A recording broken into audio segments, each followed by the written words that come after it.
Maligayang pagbati sa lahat ng mga membros ng Philippine Institute of Civil Engineers. Alam ko na kayo ay excited na para sa ating National Convention sa darating na Nobyembre.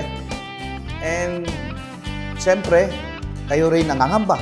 Kaya po ay nandito ako. Nakikiusap sa inyo para bigyan kayo ng updates para hindi tayo matakot sa activity ngayon ni Mayon. Sa ngayon po, alam niyo naman, Alert Level 3, pero po never in the history na ang aming syudad naging nailagay sa alanganin o kaya danger dahil sa pag-irap ni Mayon. Even in 1814, dalawang lugar lang po ang pinupunta niyan, either kung Amihan, going to the 1st District, kung Abagat naman, going to the 3rd District. So ito po ay kailangan malaman natin para tayo mismo hindi matakot at hindi madala sa mga balita na ang Mayon ay puputok at ito po ay delikado sa ating lungsod. So ang Legazpi po is about 15 kilometers from the crater.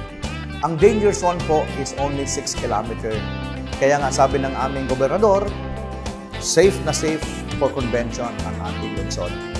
As a matter of fact, we have about 7 national convention, hindi lang po ang PICE, before the end of the year. Kasama na dyan ang APEC, ang opening baga po ng APEC meeting dito mismo sa lungsod ng Legazpi gagawin, wherein we're expecting about 130 countries na magpa-participate.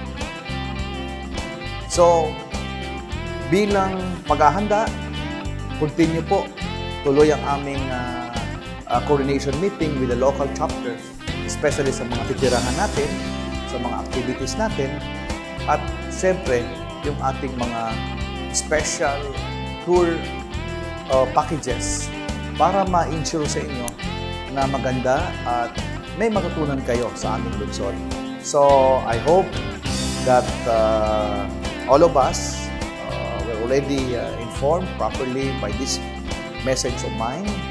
See you at Legazpi, the city of fun and adventure. Happy tayo dito.